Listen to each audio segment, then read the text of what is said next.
Good evening and welcome to this evening's sessional meeting on how can the IFoA help individuals make better retirement choices. My name's John Taylor. I'm a member of the Scottish Board and a member of the Council of the Actuarial Profession. Now, the Rationale in Retirement Behaviour Working Party was established way back in 2014, so very prescient given what was to come. And initially they built a model to assess a series of retirement income decisions to allow individuals to see the potential implications on their retirement. The model was presented and tested with members via conferences on numerous occasions, and the working group also met with a number of stakeholders including TPAS, the FCA and Pensions-Wise to ascertain whether there was an interest in the development of this tool to aid financial education. Now, owing to the support from both IFoA members and external organisations, the Working Party was granted funding to complete a consumer research phase in partnership with Ipsos Mori.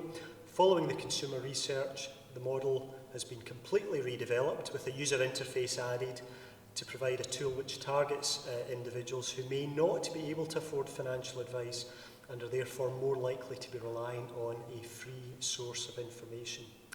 The working group are now currently in negotiation with the IFoA and a key external partner to look to launch the tool online later this year. Now, I would like to think this is a very accessible topic for people in the audience. Indeed, it's only 2 years since the freedom and choice changes were implemented. And I still personally find it incredible that a little over 2 years ago, drawdown was only available in a very regulated, controlled format with triennial reviews, GAD minima, GAD maxima, and now we've got hundreds of thousands of individuals accessing drawdown, making investment decisions, income decisions, with no advice at all. So at retirement, choices can be very difficult and very important for individuals. Indeed, I'm sure many of us have got friends and family who are just trying to figure out what to make of the freedoms themselves. So what's the best way for actuaries in the profession to support these savers? Well, I do hope there'll be lots of questions and contributions from the floor at the end. So let me introduce our first presenter. Robert Dundas represents the Rationale for Retirement Behaviour Working Party. Robert's day job is leading the development and management of the Royal London investment proposition for advised customers. He's also responsible for determining the strategic asset allocation for Royal London's popular governed range, which had 17 billion of assets under management and around 800,000 customers as at the end of March 2017. Robert has spent most of his career in the life company sector, and prior to specialising in the investment area, he has had a variety of roles across DC pension product design, product pricing and financial reporting. Our second speaker is Hugh Good, who is a research director at Ipsos Mori, specialising in qualitative financial services research. Most of his work is on behalf of UK and international financial institutions. That includes banks, insurers, investment houses, and he tests propositions and ideas amongst consumers and small business audiences. Hugh is a member of the Market Research Society and has recently spoken at their Financial Services Conference. So I will pass over to Robert and Hugh. I think they're going to speak for about 45 minutes, and that should leave us around about half an hour for Q&A at the end. So over to Robert. Thank you.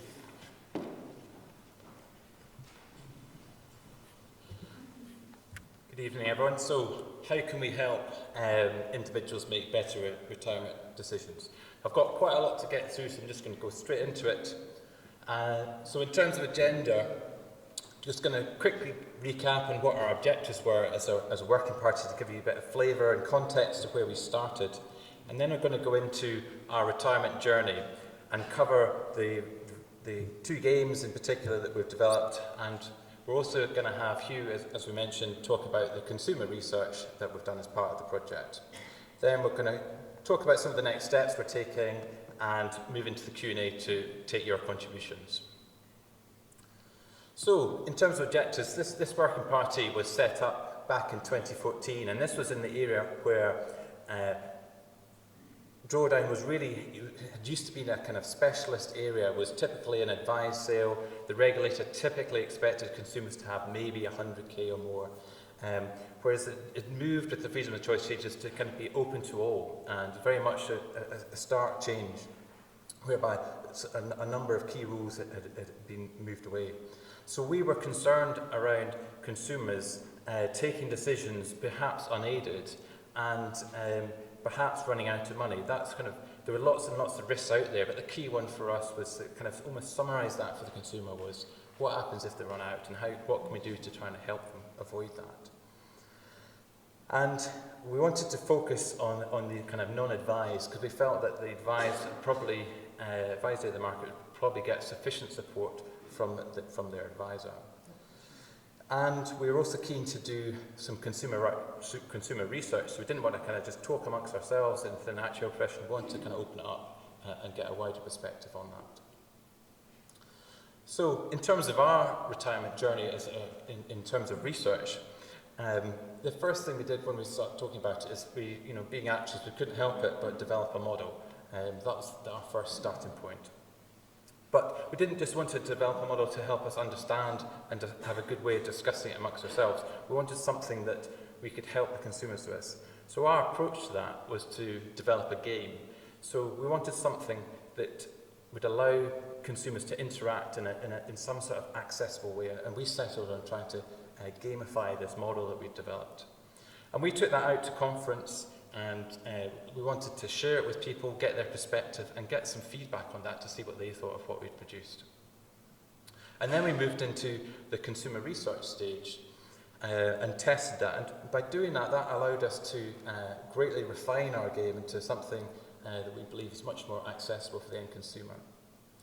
And we're now in the stage of seeking to work with an external partner to hopefully launch it later on this year. So actually we sort of hit the market later this year. So quite an exciting time for us at the moment. So in terms of our first game, the kind of key components were kind of in these blue boxes here.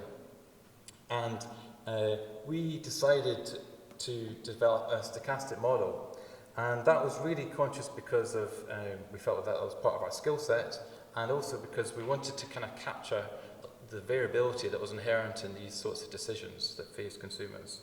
So we incorporated an economic scenario generator. Other key ingredients were we wanted some annuity rates, because we're conscious that people would be quite likely to have a bit of a mixed pension approach, so we wanted to allow for that.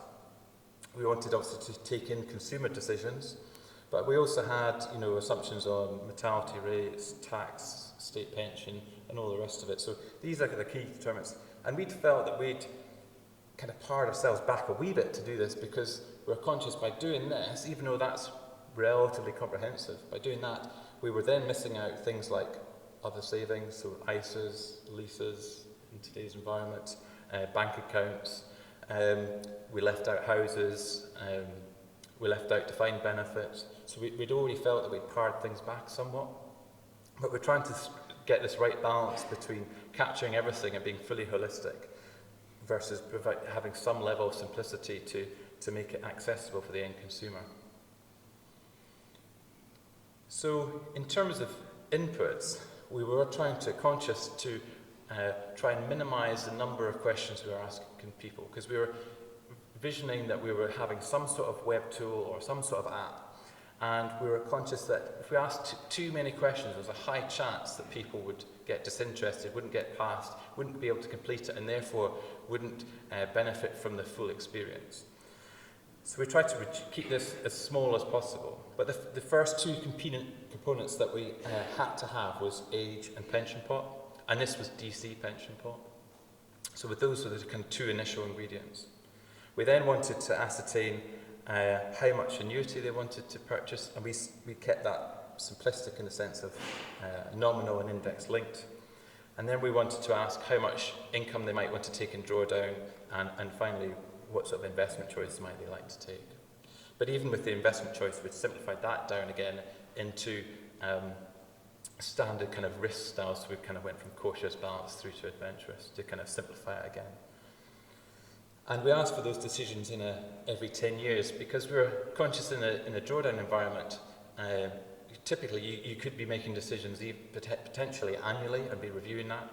But for the purposes of trying to test and build a prototype, we simplified it down to every 10 years. But that period could be changed to whatever N wanted to be.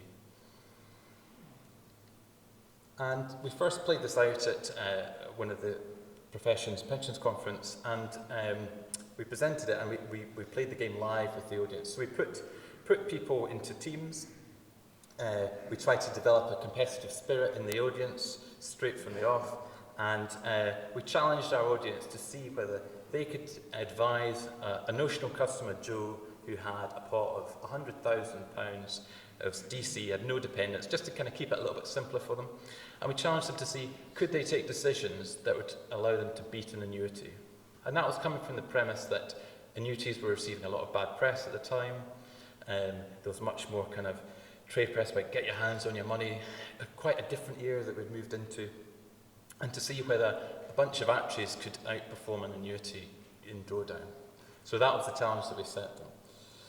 And we did also want to look at the behavioural side a wee bit, so we had some prompts which we gave to two sets of the teams. So we had prompts in there around giving some newspaper articles at particular points in the game to kind of example headlines about annuities are bad, that sort of kind of negative press. So we wanted to kind of feed that and see if it altered their decision making or not compared to teams that didn't receive any of those prompts. And we played the turn 4 times. So we had a customer, I would say, aged at 60, and we asked them for set decisions at 60, then a set decision at 70, a set decision at 80, and so forth. And of course, they didn't know how long Joe might live. So we tried to make it real life in that sense. So they didn't quite know whether they should be taking decisions to kind of save their customer's pension pot for a bit later. So is it better to have more jam today or more jam tomorrow? So we left that up to them. So just to give you a bit of a feel for the game, this was a kind of the initial landing screen where we're highlighting the two key ingredients really, which is age and pension pot size.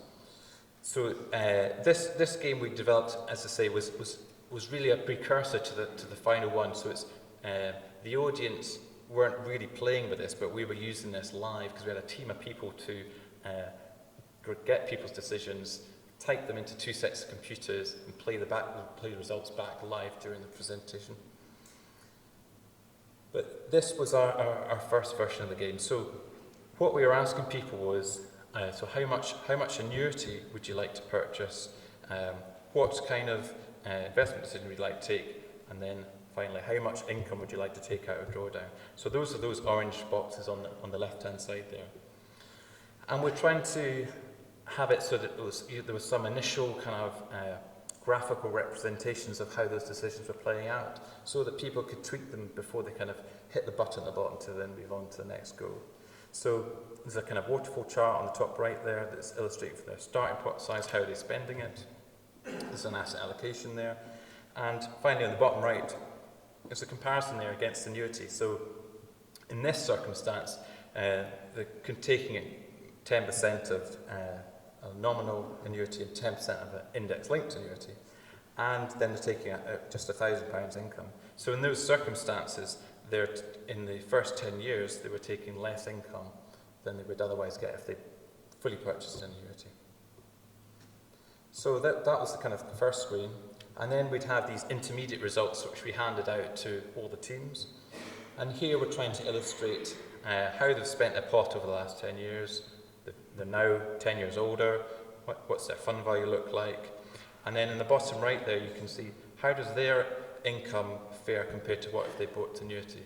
And the reference point back to annuity, part of the instigation was that if they couldn't beat an annuity, was it really sensible for them to take that risk? So that was the kind of comparator. So it was predominantly an income focused rather than necessarily a death benefit focus. So one of the other pieces we discussed was around having taken all these decisions, how do you measure success for the customer? So one lens we applied was income, and that was we had greatest weight applied to income.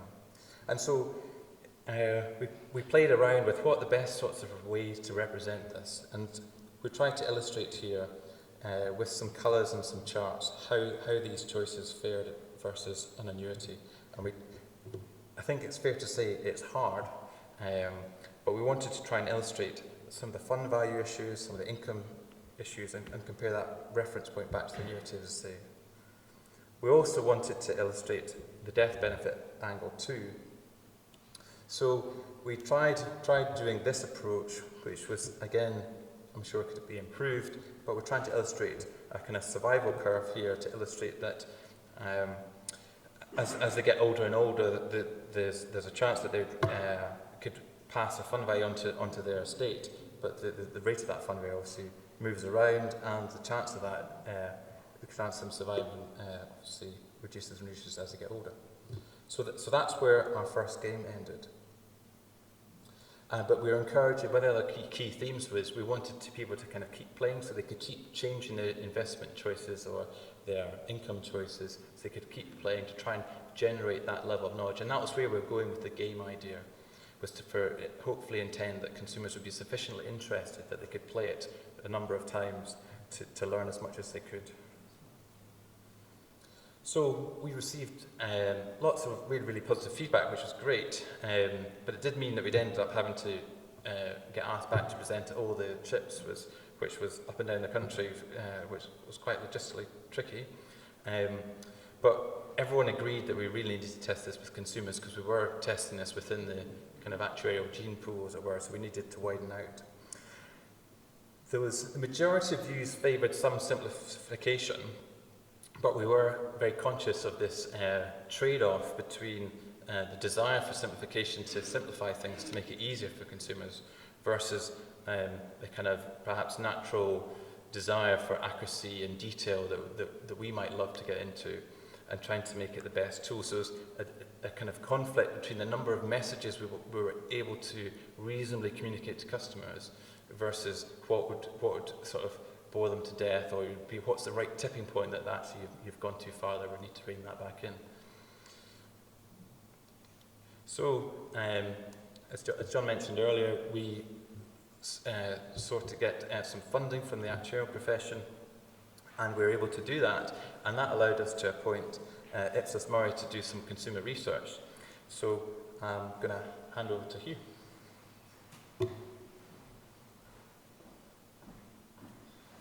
All right, thank you. So thanks for the introduction as well. I'll talk a little bit about Ipsos Mori. You may have heard of us. We're probably known for nearly getting the last general election poll right and nearly getting the EU referendum right, but we've got another shot at it coming up, thankfully. So, but we do a wider range of research, from FMCG, consumer products, dog food, adult diapers, but I specialise primarily in financial research and talking to consumers about financial concepts and that kind of thing. I'll give you an overview of the research. Some of you may know about consumer research already and qualitative and quantitative research. I'm primarily a qualitative researcher, so I do small groups of people, focus groups and depth interviews. I think when Robert and his team first came to us with the idea of the game, we discussed it, and I think quite wisely, before showing the game to any consumers, thought we would gather some consumer opinion and ground ourselves in where consumers were in terms of pensions. There is a lot of research out there already, but I think it was quite helpful. So we started off by doing some qualitative focus groups with 6 to 8 consumers, talking to them about their sort of baseline understanding of pensions. So these were people between 55 and 65 years old, all DC pension holders. We also recruited them so that there weren't any extremes, so we didn't have people who knew a lot and would educate or shut down others. So they all had a generally fairly low level of understanding around pensions, but that's actually quite typical of a lot of consumers. So we started off doing some groups with them. Then we took those outputs and combined with some of the publicly available research around pensions and some of the syndicated research that Ipsos Mori does in the pension space, took all of that and looked at the game as it stood to see, based on that, how it might fare. We also took some game screens into the group and gathered people's reaction to that. And I think, and I'll show you how the game iterated, give you some examples, but I think it was fairly clear after that sort of, I think, collision with reality to see how limited people's understandings were and the barriers they had around terminology, that we needed to simplify things for people to engage with it. Then we took the refined game into some depth interviews with the consumers, which is one-to-one, where we essentially took the game and walked through it with them, walked through the screens and checked their understanding and also checked to see what the benefits were that they were getting from the game, what were they learning, what were their takeaways, or what were they understanding. And that we did that twice before we are where we are. So I'll take you through some sort of general findings from the first set of groups first. It's probably an obvious point. Most people want to retire without worrying, so they want low stress plans, no surprises. But all the people we spoke to, mostly assuming they would need to make concessions to do so downsize, cut back. They weren't expecting a smooth ride in terms of pensions.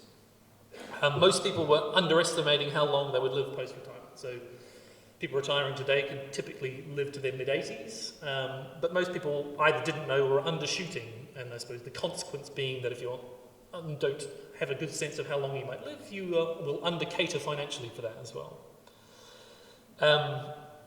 They did have a good understanding of how the state pensions works. They typically know how much the value is, but it's also, they don't see it as the answer to all their financial challenges, and they see it as subsistence only. It's not holidaying and carefree lifestyles. It's definitely seen as subsistence only, and they are generally aware that they need to provide for funds alongside the state pension. And again, I'm sure this is not news to you, but pensions, they are seen as a minefield and complicated, which leads to the rather aptly named Ostrich Effect, ostrich bias. So when you're presented with something that's quite technical, challenging, or anxiety-inducing, you typically bury your head in the sand and don't want to think about that. And I think, again, from some of the wider syndicated research and the research that we did with these small groups of consumers, this is the case. Also, I think, and talking with Robert previously, banding around the when you might die concept is maybe something that is quite common parlance amongst actuaries, but when you sort of suggest that or ask that question, it's quite confronting and quite challenging to a lot of consumers, and not something they want to think about. Also, I think talking to them, they don't feel old, and they don't necessarily want to accept that they're getting old. So again, it's kind of hard to engage them in some of these types of concepts or conversations. They also tend to rely on the press and social circles for information. In what could arguably be your second largest financial decision, so aside from buying a house, your pension, or your second largest investment, people will rely on their mate who happens to know a little bit about money, or they know a friend of a friend who's a financial advisor. And also, there's another bias at play here, the sort of salience bias. They tend to recall lots of negative things about pensions and aren't generally thinking about the millions of people who retire every year in relative comfort or comfortably on pensions. It's typically the scandals and the issues that they focus on because of this bias. We did the research last year, yes, when BHS had just fallen over, so it was very top of people's minds, and they were talking about that, and a general lack of awareness that there were provisions in place when things like that happened. So they typically focus on negatives and scandals. Also, again, they were, in this audience were 55 to 65 who we were talking to, were talking about the pension scandal with Robert Maxwell and the mirror scandal and things like that. So again, these kind of large scandalous events tend to be a focal point for people and have a general mistrust of in pensions and how things work. So yes, there is also a fear of being ripped off, and I think this audience are well aware that the sharks are circling, as it were, in terms of pension freedoms and people having large amounts of money and the risk of poor investment. So having to be sort of cognizant that you need to be careful about where you invest. There's a general distrust of banks and advisory services, and although there's the term independent in IFA, they genuinely don't believe it. They, regardless of the fact that you have to pay for advice, they still don't believe that actually the advisor's not going to have some kind of skin in the game or some sort of system where they can benefit from the investment decisions that they're suggesting. So it's just virtually no one is seen as independent in the private sector. It's a little bit better for certain consumer champion organisations like Which or the government comes out okay, but certainly a lot of mistrust there. And also there's certainly a desire to have pensions presented in plain English, so de-jargonising. Again, most people didn't know what an annuity was, and these are people at 55 plus. Not to say everyone didn't, but a lot of people didn't, or really understood the difference between DB and DC and those sorts of things. So I think there is a challenge when talking about this, and I'm sure you know this, with consumers, to make sure that the language is as plain as possible. So the kind of starting point, once we had the first game, and the kind of key things that we were thinking about was, how do we position this? Clearly there's a lot of mistrust out there, so how the game's presented and who it's provided on behalf of is going to be really important. It needs to be engaging because of this desire to bury one's head in the sand and not think about these sorts of things, so it's got to be done in an interesting way, engaging way, and I think a game is a great idea to do this because it's something that people is arguably fun and interesting, and certainly designing it and using language that's accessible and is not going to alienate people and contribute to the challenge of engagement. So yes, so just to recap of where we started. Robert's already shown you this, but I think it's also worth mentioning, obviously working in market research, I am awash with graphs and those sorts of things, but I think a lot of people wouldn't have seen a graph since they've necessarily left school. So I think one of the streams of the game that we had a lot of challenges with in initial testing was one which was talking about the inheritance benefits if you died at various ages, and there was a lot of puzzlement and head scratching. So I think it's difficult to sometimes step outside of your own profession and think about what the general public might understand, but certainly graphs would be a challenge, but just the general amount of information and amount of decisions that you might need to make. This was our first iteration, so this is after we did some basic groups and then compiled some third-party information, so a lot of simplification, a lot more white space, shorter sentences, interactivity through a sliding bar, and trying to get the information a little bit more simple. Yes, I'm going to hand back to Robert, but I'm going to pitch in at this bit as well.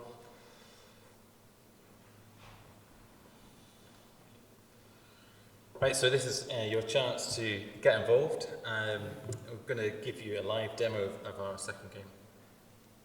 So just to recap though, some of the key changes that we made from the shot you just saw a moment ago was we generally simplified everything, taking into account the research that you had done.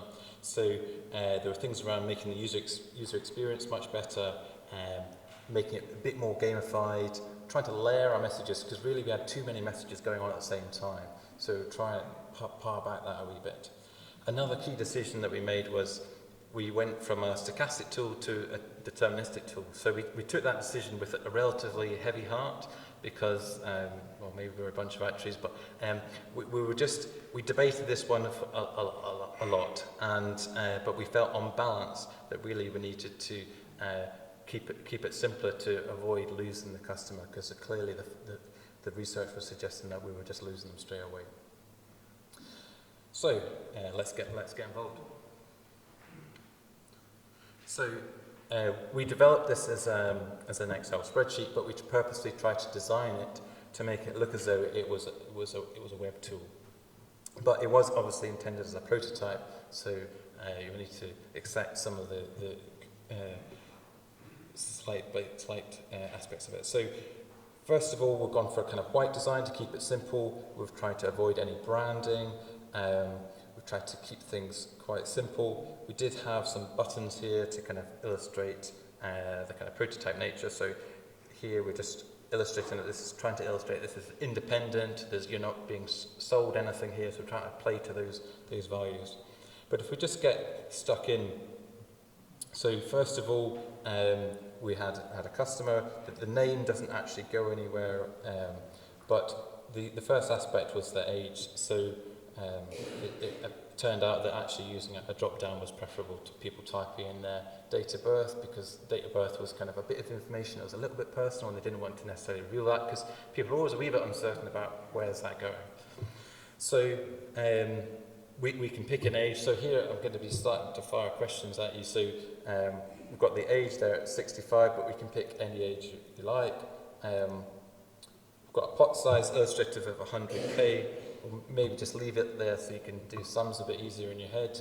But if we move forward and take some decisions, the other key point was we wanted to introduce this area along here, which is a kind of progress bar, because people are used to that when they're buying anything on the internet. So if you're buying something on Amazon, buying a flight, anything like that, they're used to kind of seeing how far they are through the tool, because they don't want to kind of start something that they feel is going to take forever. So, first of all, Hugh, I'll talk about this. Yeah, I'll pass it to you, sorry. So I think this slide was particularly, well, this section of the game is particularly about having people reflect on their own behaviour and then have some way of testing that out. So you can pick a kind of persona how you might think you're behaving financially, and then at the end it will compare your choices and see what you're actually doing. And it feeds into the kind of, again, it makes it more like a game, and people like these sorts of web-based or Facebook-based assessment tools which tell them something about themselves, kind of like a horoscope or kind of like personal feedback. You're like this, but you're actually like this, or you think you're this, but actually your behaviour suggests otherwise. So again, trying to make it more fun and more kind of engaging rather than just purely around numbers and figures and things like that. So we had these personas, and we talked about these names. Are obviously, we were just trying to demonstrate the nature of the beast here. So if you were selecting them, then it would change the description. The pictures had a bit of mixed feedback because some people didn't feel they were reflective, or they didn't like to be reminded. That was me from Google. I think that's the reason why. But anyway. They didn't like to be reminded of being old, which again plays to some of the initial research, because everyone likes to think they're younger than they actually are. And just for the kind of number crunchers out there, these didn't play any, weren't inputted, they didn't impact the calculations at all. So just in case you're wondering, how on earth did we manage to parameterize enjoy while I can, we didn't get to that point. But what we tried to test here with the consumers was, did this feature resonate with consumers? And this was playing back to the intention to encourage consumers to play the game, pick in a choice, get to the end, see if their behaviours reflected what they thought they were, and then try and play it again so they could keep playing the game to understand more and more. So, moving on to the numbers bit. So, here we have a customer with 100k, and the first thing we're trying to illustrate as a kind of simple message was how much tax-free cash would they like to take, and how much, if they were to access their pension, how much might go to the taxman. Because what we discovered was the notion of 25% tax-free cash, while it might be common knowledge to this room, wasn't common knowledge to the end consumer. So the first thing we asked was how much cash would they like to take out in the form of tax-free cash. So would anyone from the audience like to suggest and put forward a number that they think would be good for our customer? Because we can move it up and down. Any takers? 10,000. Okay, super. So the point here is we had hoped that with pile of coins, by moving the scrollers up and down, that we would get to a stage where we could animate that so that people could see their coins and are kind of easy to understand. My programming skills didn't get that far. Yeah, it feels like quite an obvious thing.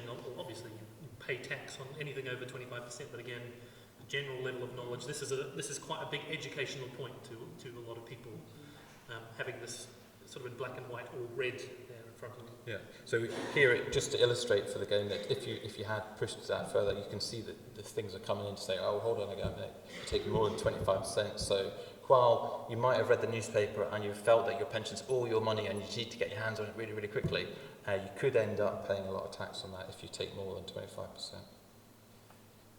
So just move that back.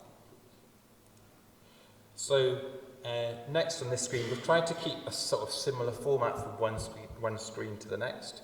So on the right here, we're trying to illustrate a kind of Amazon shopping trolley type approach. So we're trying to remind them of the choice they've just made. And that would be kind of down the right-hand screen. We're suffering a wee bit with a kind of lack of landscape format, but I'm sure you get the idea. So the question we're asking here is, how much annuity would they like to purchase? So you've got £90,000 left. So here we've got the same question: what percentage of your pot remaining would you like to take? And we've got a choice here. So would anyone like to volunteer a response on what percentage of annuity they'd like to purchase? 50. Okay. So this is the annuity screen. So we'll now move on to the next screen. So wanting to play back their choices again on the right here, which is illustrating the cash decision and the annuity decision. And we're now at the point of the drawdown decision. So taking into account what they've got left, how much income would they like to take? And bear in mind, this is a variable income subject, it's within a drawdown environment. So the gist of here is trying to ask the customer how much income they'd like to take and draw down. And so would anyone like to volunteer an amount? Okay. We did find that some of these bars were slightly tricky. Close to that. Here we boiled the investment decisions just down to 3 choices: cautious, balanced, or adventurous. And we just had these choices, and again that was from a simplification point of view. We debated even what it should be defaulting to, but when the customer comes to it, so should it be defaulted to cautious, should it be defaulted to balanced, what's the best way to approach that? So we then kept on moving through. So we then wanted to play back those choices.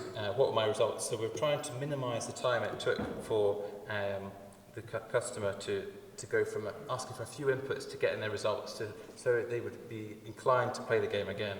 So at this point we tried to play back their choices, and we also tried to make it a little bit more graphical with trying to use some suggested graphics to potentially illustrate to the consumer quickly what sort of characteristics each choice had. So here we're trying to illustrate what cash they had, some illustrative state pension, this is assuming full state pension, and what level of annuity they've taken and what drawdown and how that might play out. And we did try to illustrate some info boxes here, so that if you clicked on each of these, there was some sort of very basic messages. Obviously these could be worked up and improved in a final version. Then we were trying to illustrate what happened to their fund value, because obviously it's not all just about income, it's what might be passed on to their estate. The point is here, we're trying to show a fund value chart and play back their choices again, just to remind them. So having taken that into account, we were trying to then play back some of the messages. So first of all, we're trying to illustrate whether they'd paid tax, but if they've taken more than their 25% tax-free cash. We wanted to play back the point of, did their choices represent the persona that they felt they aligned to? So was that reflective? And then there's a kind of, well, what's the so what moment? It's taking that into account. So we were wanting to encourage them to play the game again, so we put in some extra buttons here to flick back if they felt that the cash or one of the element choices wasn't quite what they wanted to do. Then they could quickly and easily jump back to that, and they could review their options. The other aspect that we were keen to try and communicate to customers was the kind of how long they may live. And as a starting point for this prototype, we simply had this web link which pointed to an Office for National Statistics aspect, which I think we might have if we've still got things. So here, this is what this web link took it to. So here there's 2 inputs. Again, they've tried to keep things simple. Don't know if people have seen this before, so they just ask for age and gender, and then it can illustrate this. So they've got this great big chart here trying to illustrate life expectancy, chance of reaching 99, chance of reaching 100 here, trying to illustrate that variability. And this was quite new information, and consumers, I think, were generally not aware of this. No, absolutely. And again, it's not something that they typically will investigate or think about. But again, it's quite valuable to think about when they're trying to plan for their retirement.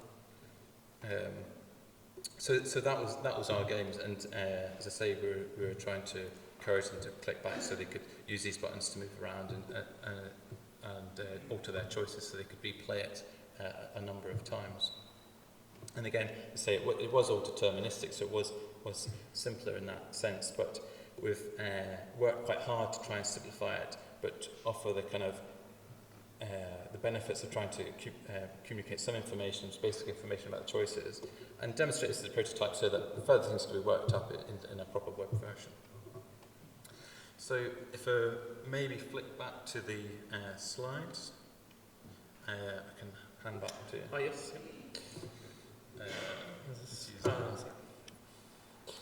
Yeah, so I think generally, across both iterations, the feedback was quite good, but I'm going to focus on the final iteration and what people saw value in. So I think people were saying it's unique. Most people don't feel like they've seen something like this in the market previously, so it does fit a gap versus sort of dense documentation. It's typically documentation that's quite technical and quite dry. This felt quite a valuable tool. I'm not going to read. I'm sure you can read. I'm not going to read out these quotes in particular, but things like it crystallizes everything and puts it all in one place are quite nice. The kind of key educational points that people wanted to know, like what's the tax penalties if I draw it all down, how long is it going to last for, those sorts of things. I think it addresses some of those key educational needs, as I've just said. So issues around tax, issues about running out of money, and addressing some of these things that you otherwise might not think about. So how long might I likely live? Yeah, so there was a lot of sort of people thinking about this and going, well, this is facing up to these sorts of realities. And yes, the tax point wasn't lost on people as well. Is this going to be posted somewhere so people can read these if they particularly want to do the verbatims later? Yeah. If you want to read them, I'm sure you can do so afterwards. I think the fact it's in a game and not the kind of dry pamphlet's really important as well. And there is a sense that they might want to tinker with it, especially with things that feel a little bit more accessible, like the personas. Am I this or am I that? And replay it and try and optimize their outcome as well. And I think the fact that they're familiar with some of the user experience elements. Obviously, it is a prototype and it will evolve, but people are used to interacting in an online environment with sliders and looking at things changing and that interactivity, so that's quite important as well. But even when reacting to the game, I think, again, who is this from is going to be really important. So a government body or a independent provider or something like that will be important. So it's not just the game itself, but who's hosting this and who is this from to get that trust and belief. Robert? So I'm sure you might be thinking, so given all this work, what else is out there on the market? Because obviously that's a key question we face when developing anything. So I thought it might be interesting to show you some of the alternatives that are out there, because it has been a bit of a moving picture since the pensions freedom and choices came about. So we've done a kind of review of the entire market, but for the purposes tonight in the kind of shortness of time, I'm going to focus on what's available to the non-advised market, and in particular what's seen to be independent or close thereby. So going to look at 3 examples from these guys and just quickly show you them to give you a bit of a flavour of what else is out there. So first of all, in terms of maths, here's a screenshot of what they have on their website. So first of all, I'd just like to illustrate on the kind of top left there's a drop down for what their pot size is. So the customer can't actually type in any number there as a sort of start for 10. But there's a drop down that moves in 10 grand increments, so it goes 80, 90, 100 and so forth. And the first thing they're trying to demonstrate there is how much tax-free cash can they get.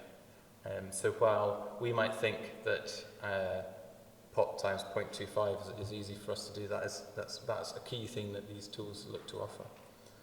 Next, they're illustrating, there's another drop down there for what monthly drawdown income they might like to take, and then they provide a sort of table underneath that to illustrate over a few different investment growth rates how long that may last. And they also provide the context in that third column there to say that kind of against the target of a 30-year window, so it's saying that in this case that for more than half your time you wouldn't be without any income. And last, I'd just like to highlight on the right there, you can see that this income estimator, that's actually the 10th item the customer's got to. So they've designed this that the customer would have to go through quite a lot of information. It's all really, really useful and really informative and really good, but the customer would have to try quite hard to get to this point. And so this was something we were conscious of. So another alternative, pension-wise, very, very white screens, as you might imagine. First, same key ingredients in terms of pot size and age. Again, trying to illustrate how much tax-free cash they could get. There's a little bit more interactivity here because they've got a slider going left to right, and you could actually type a number into the monthly income. But again, the key thing they're trying to illustrate is when that might last to, based on a deterministic model. Next, which, and we picked which out because although it's not truly independent, it was raised in the consumer research a number of times. So there's quite a lot of screens to work through, but the key thing that which offer actually is this kind of great big table here, which shows fund values, annual fund values, down to the penny of what their pot size might be. And you can change the investment assumption, and they quote the growth rates of some of the assets. So it's perhaps an interesting mix of information they offer. But again, in our view, we're concerned around how much consumers would benefit from that. So in terms of our next steps, where are we? So as we've been going through this, we've had lots of ideas around where we'd like to take this. As I say, we've tried to simplify things, but what we're really looking to do is to kind of layer into that game so that more messages and more information material, so that there's a kind of greater depth that even if they don't get to it in the first pass, if they're interested in something, they can click on that and they can access a wider range of screens that are sitting behind that. So, for example, on life expectancy. We thought it probably quite helpful to do more consumer personas. The pictures we had in the testing didn't work that well, but we don't know whether kind of perhaps cartoon personas might be more agreeable if people don't like to admit they're getting older, so make it more fun and interactive, incorporate that game element. So, should we have Captain Cautious, Balanced Bill, and Adventurous Andy to kind of illustrate different personas? What would make it the most appealing? We also were keen that when we're working with the external partner, that we would try and agree it in such a way that we could access the consumer data, so the consumer inputs, so that over time we could capture how people were using the tool. So we could use that to refine the tool and also do further research to analyse what sort of typical choices they might be taking. And it was also there'd be much more work that could be done on a social media point of view, so because that can also help drive usage rates up a lot as well. So there's be experts that could help us on that.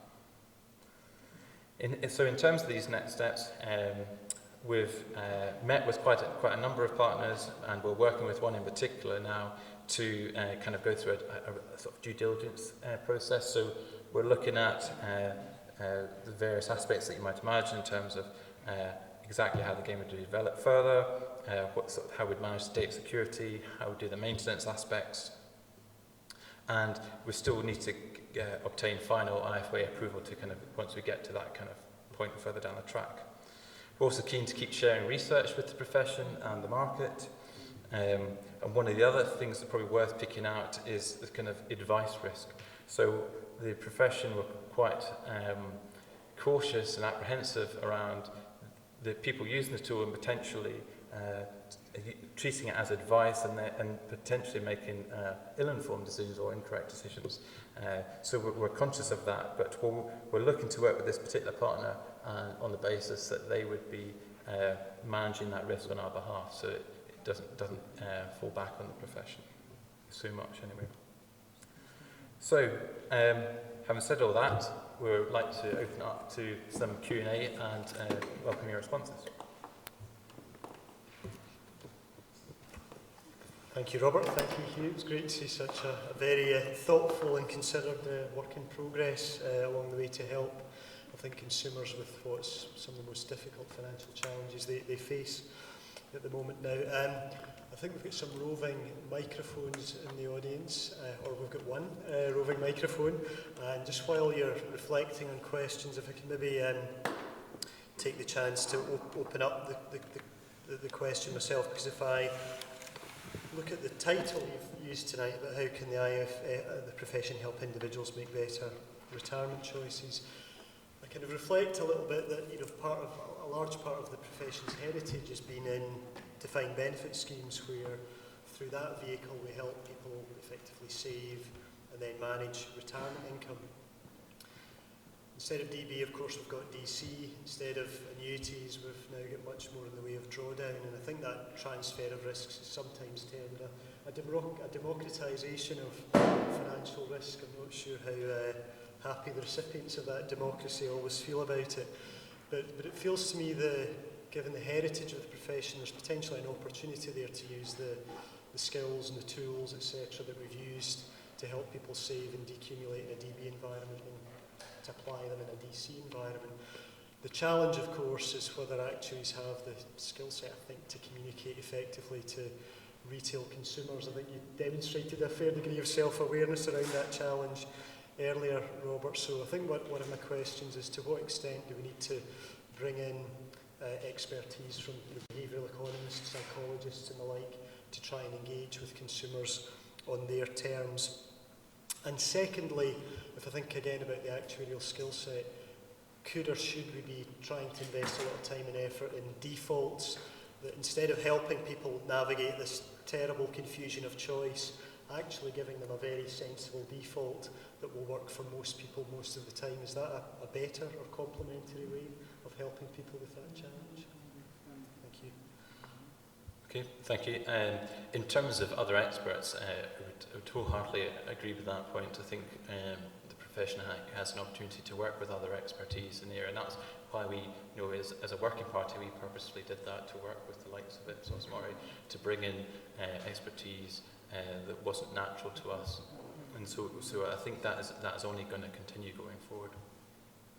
In terms of the default and the potential of having some sort of industry drawdown default, or a kind of, there could be a nest default in some senses, for those who didn't really know what to do but felt that they wanted to use drawdown.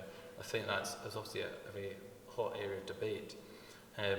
One of the things we were conscious of was that we were pitching this at non-advised consumers, and of the tools out there, they tended to look at things in relative isolation. So tools tended to look at just the drawdown or just the annuity aspect. What's the best annuity rate? But they didn't look very holistically. So a key design choice of our tool, which appeared to be a relative gap in the market for the non-advised, was to bring those aspects of the kind of cash, annuity and drawdown into one place. Because typically the research was showing that consumers are going to have mixed pension provision of various sorts. So typically people have some element of state. There's going to be a reasonable chance to have perhaps some element of a final salary or DB, but it is a bit variable how much that's worth. And then particularly in an automatic enrolment world, there's going to be a high chance that people have some element of DC.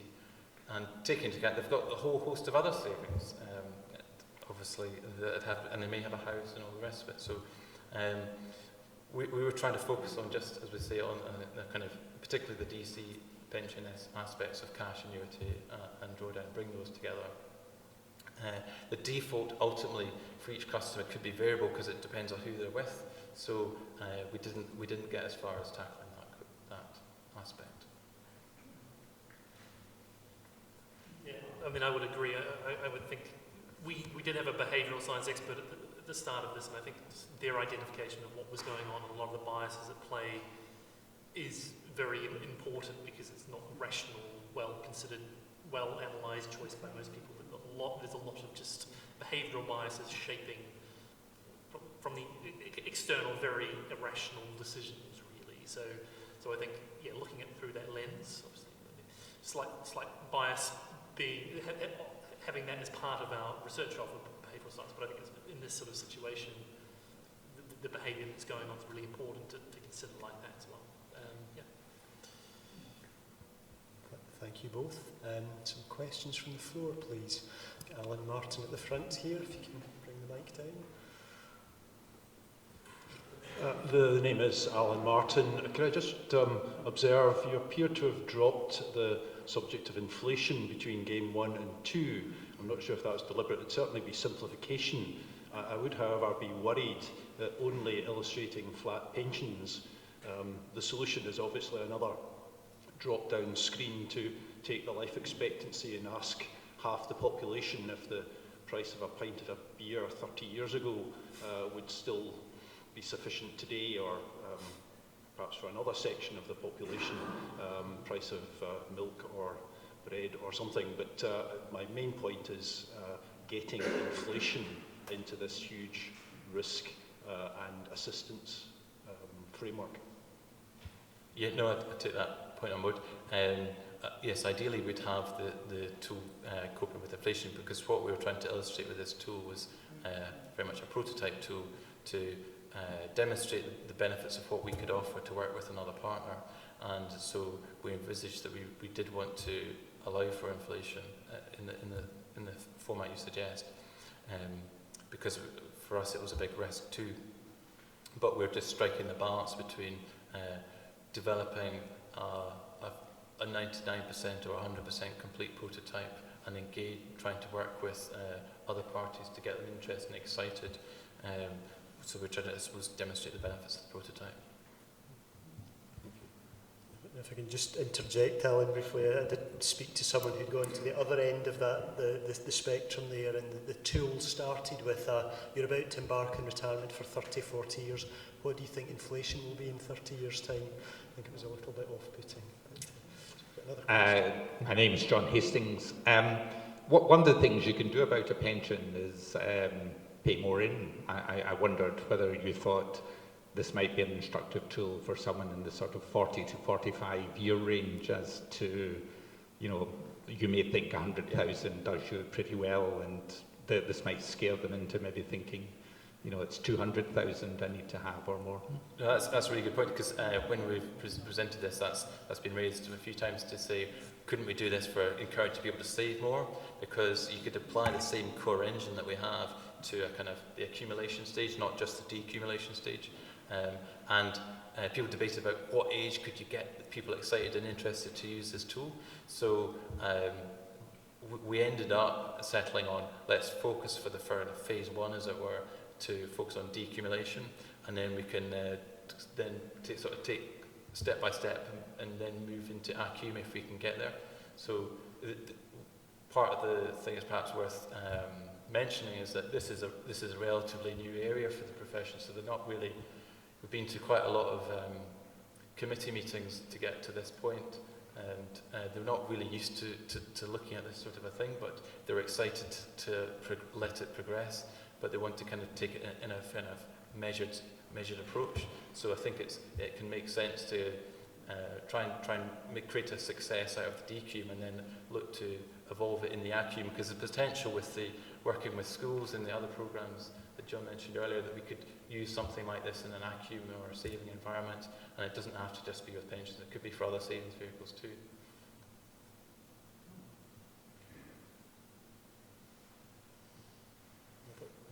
So another question at the front row here, please. Thank you. Hi, Candia Kingston. I think one of the biggest problems is looking at average life expectancy and encouraging people to think about the fact that it's not average life expectancy that they need to look at, but they need to be targeting, you know, at the 75% plus likelihood. That's a really difficult concept for people. have you thought about how you might get that across? Well, we have experimented with the kind of curve of death that we had up earlier, but we found that it's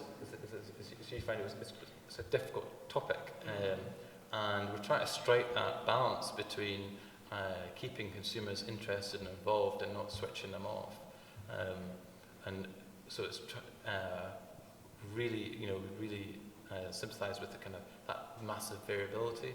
And it's difficult to plan for, and that's the kind of moving target. So it's trying to communicate that if you want to go for this drawdown vehicle, that's fine, but you are essentially trying to manage towards a kind of a very open goal. It could, there's a massive range of variability, and that was what has influenced us in the first game around trying to have this annuity comparator. So we had that kind of as quite a strong focus, but we pared back a wee bit because we felt we were biasing some of the results a wee bit to kind of push them down a certain route. But I think it's a difficult topic to resolve. Yeah, well, I think the link that we shared and sharing it sort of towards the end of the session, the game helped, I think, being very careful about the language that you're using when describing it.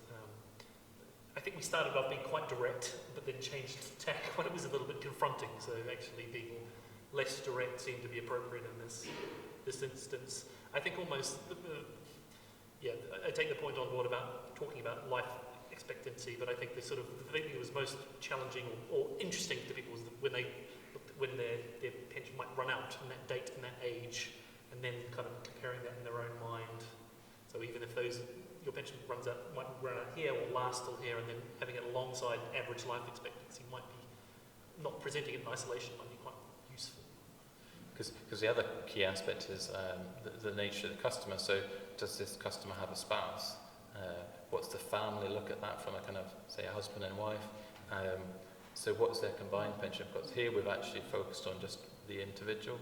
So we've not captured what the spouse's benefits may or may not be. And there's an opportunity therefore to kind of incorporate the husband and the wife's benefits across the board.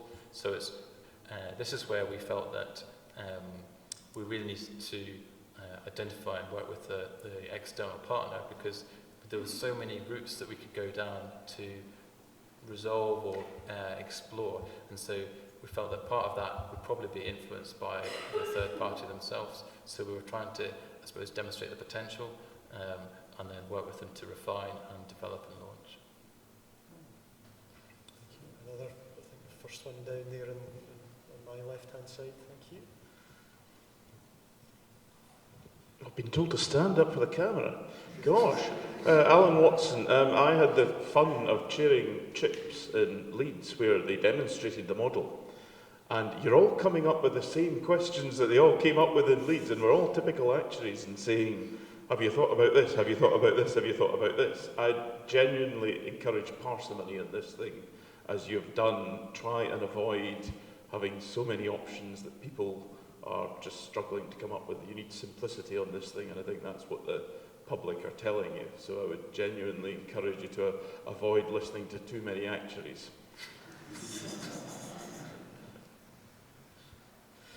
What were you saying, Alan? Sorry. Other question over there, please. Good evening, my name's Harry Taylor. First of all, I'd like to congratulate the Working Party on doing something on the basis that doing something is always better than doing nothing. I've got 5 points which I hope will trigger off some other comments and discussion. First of all, innovation is a great thing, but it's always about testing and learning. So it's good to see that we're at the early stages of the journey. I don't think we're even halfway there. I think this is just the start, but there's lots of things to be learnt from it, so that's a huge positive. That's the first point. Second point is that it seems to me that institutionally the UK financial services industry is very slow to respond to change. The wheels grind very, very slowly. Everyone's naturally very cautious, very risk averse. I think sometimes by not taking action you can actually generate risks. So sometimes it's better to do things, even if they are a bit risky, that create huge systemic risks. So I think slow to respond can be dangerous. That's my second point. And I'm not quite sure what needs to be done to make that accelerate. Third point is about systemic risk. I think we actually are sitting at the moment in the middle of a huge systemic risk in the switch from DB to DC, particularly with the increasing trend of assets to be transferred from people's DB holdings into the DC environment, even although there is some advice and TV analysis and such in place there.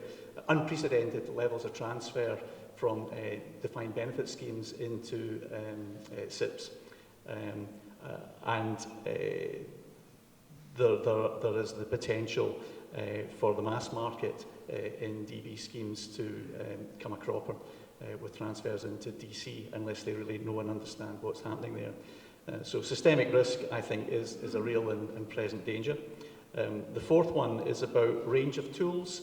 We're just looking at one tool here. There are other tools out there. I think the eventual answer that will emerge over the next few years will be a whole range of tools of different styles, and different consumers will latch on to different styles. I don't think it'll be a case of one size fits all. And also within the tools, I think there needs to be better layering. One of the ways of creating simplification is by layering and by tailoring it according to what the area of focus is of the consumer who's using the tool. So I think there's probably a lot to be learned from not just behavioural researchers, but the companies who specialise in all of this, the Amazons, Microsofts, Googles and such like of the world. So potentially a role for Silicon Valley. So range of tools, I think, is something that needs to be encouraged and developed. And the final one is we just had another prototype brought to the fore a few weeks ago, and it's being sort of rolled out for public view over the next few weeks, and that's Pensions Dashboard. And I think Pensions Dashboard is something that will attract a lot of attention. So it seems to me that by piggybacking on that, it may be interesting to see in what ways Pension Dashboard, which will have a lot of money and promotion put behind it, could be linked into this initiative. Again, Pension Dashboard should be completely agnostic and completely independent. So if this is positioning itself in the same way, there's perhaps an opportunity. So 5 points. Right, thank you for those points. I think I'd maybe pick out that your point around not taking any action has been raised before, and in some venues that was described as a kind of ticking time bomb. If the profession doesn't stand up and do something in this area, then potentially there could be mis-selling scandals, there could be anything that goes wrong, and we've got the concerns, obviously, as you mentioned, around DB transfers. How's that going to pan out? Is that going to be a good outcome for consumers or not? And in terms of the independence aspect, I think that's obviously something we've been really cognizant of, and we want to leverage the independence of the actuarial profession and not attach ourselves to kind of any commercial operations. So there's no kind of fund bias or product bias within the tool. So we're really keen to do that, and trying to piggyback, as you say, into some government agencies or government initiatives is possibly the best way to go to kind of leverage that benefit. And I would say on the layering point that there's always across consumers some that want more things to play around with it to make it more accurate, or I want to put in this other pension sitting here, or I need to fiddle around with inflation or tax or things like that. So I think the layering point, having greater complexity or things that you can change behind the dashboard if you want to, would cater for a broader range of people. But absolutely keeping it very simple for the initial public facing if you don't want that, and that detail is going to put you off. One other question at the front. My name's John Gill. I echo Harry's comments, thanking the Working Party. Having said that, I do question whether this is what the profession should be doing. I'm part of an organisation who spent quite a considerable amount of money building something similar, and I'm not sure the profession has quite the same amount of money. And as a result, I suspect that the profession's role could be better defined in terms of standard setting or being an appropriate critical mechanism around these sorts of tools, because I think we're all in complete agreement the need for these kinds of tools is essential. But my suggestion to you would be that the profession perhaps would be better served in carving out a different role as a standard setter or a critical friend rather than a developer. Thank you for that. When we're in discussion with our external partner, when we had that, we've had some initial discussions, they are very much looking to take ownership of the development. So that has been ideal for us, because it's meant that they can rely on the experts that they're used to dealing with to develop these sorts of tools, and the profession isn't having to develop business cases to spend a lot of money, as you say, in an area which it may not be able to, may not be most valuable for it. So if those discussions reach fruition, like we hope they would, then hopefully there wouldn't be a kind of big cost towards the profession in that area. Thank you. I think we've got time for one, possibly two more. One at the front here, just down here. Thank you. Ronnie Sloan. I'll stand up to see how many are still awake. That's fine. My name's Ronnie Sloan. The key point that's come out, I think, for one or two of the earlier contributions is the advice risk that you mentioned before. It's a very, very dangerous tool. I agree something needs to be offered. I think the government should actually require a driving test, a pension test. You should have to show a certificate that you've taken advice from somebody, because really it is a minefield, and I can applaud you at least for trying to help people find a way through it. You mentioned tax, but I mean, even the government, the pension top-up, I mean, what a swindle that was. The benefit is entirely taxed. You put your tax-free money in, it's all taxed. What happened to the capital content that we used to have in our annuities? But the drawbacks of this simplified approach are things like a very important contract is an investment-linked annuity. I used those a lot when I was advising clients into retirement, because people they might like the investment idea, they don't know how long they're going to live. So I think actuaries, if nothing else, they should at least put the longevity guarantee into as much of the mix as they can. Certainly, that's what I have. I don't want to think that I'm going to be 100% alive one day and 0% alive the next day. So ensuring longevity should be built into most of these contracts, but I don't think it is nowadays. There are very few available. Other things, that the spouse's pension, guaranteed periods.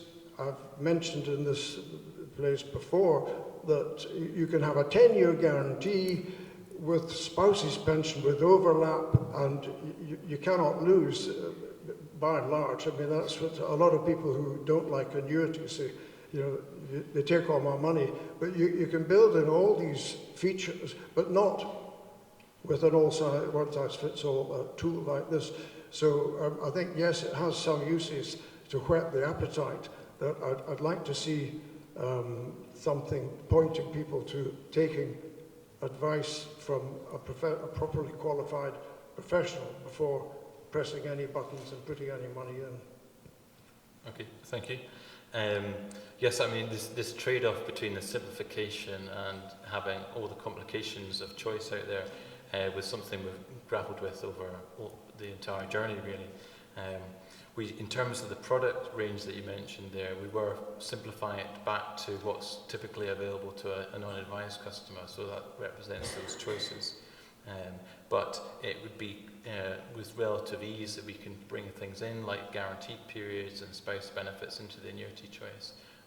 As I say, I suppose we're trying to show you this kind of test and learn approach of a kind of a prototype, but we've got a kind of much more complicated model sitting in the background that we can use, and so we can almost pick it off a bit like a menu approach that we can experiment with further consumer testing to see what works and what doesn't work. Thank you. Probably time for one very last quick one. Thank you, John, just in time. Crawford Taylor, just an observation. The internet is accessed mainly mobile, but 70% by mobile, so some of your screenshots might need to look slightly different for user interface and user experience. Next point is, I love the fact we're helping people. Really admire it, and I really like the approach you're taking and taking customer feedback and developing personas and getting people to test it. I do have a question for the profession, though, in terms of the commercial conflict that John's raised as well. You're competing with insurance companies and consultancies, or it feels that way, who actually fund Institute and Faculty of Actuaries, and it's not just the risks, and if you're going to pass it on to somebody else, where's the commerciality within all that as well? Okay. I mean, that's a fair point to raise. When we've been discussing this with people, sometimes it's been raised that maybe we should charge for this service, and it perhaps should be approached in that fashion, so that there's another competitor in the field, and that is the actual profession. But that's not always attracted so much merit or votes, shall I say. I think it's a difficult thing to land, and as I say, I think that, as we've discussed, we're trying to do something, and we're trying to put our best foot forward, and we're keen to use this test and learn approach to keep evolving this as a kind of initial prototype. Great, thank you. I think we're just about out of time. Just now, it just remains for me to, I guess, acknowledge the contribution from Robert and Hugh tonight and the run-up to this event. I think, given the great work the consumer does, the profession does to help consumers either through DB schemes again or life offices and Solvency II, this is one massive area where consumers need a lot of help, and the spirit of doing something, as we were exhorted to do, I think is very valuable. Quite what the destination will be for the profession, whether it will end up being standard setting or actually a provider of these tools, I don't know, but I think the insight that you're generating for us can only help inform that outcome. And if I can just remind you of the plea in the meantime, don't listen to actuaries as you go on the journey, that's the key thing. So can you please join me in thanking Robert and Hugh for a wonderful presentation this evening.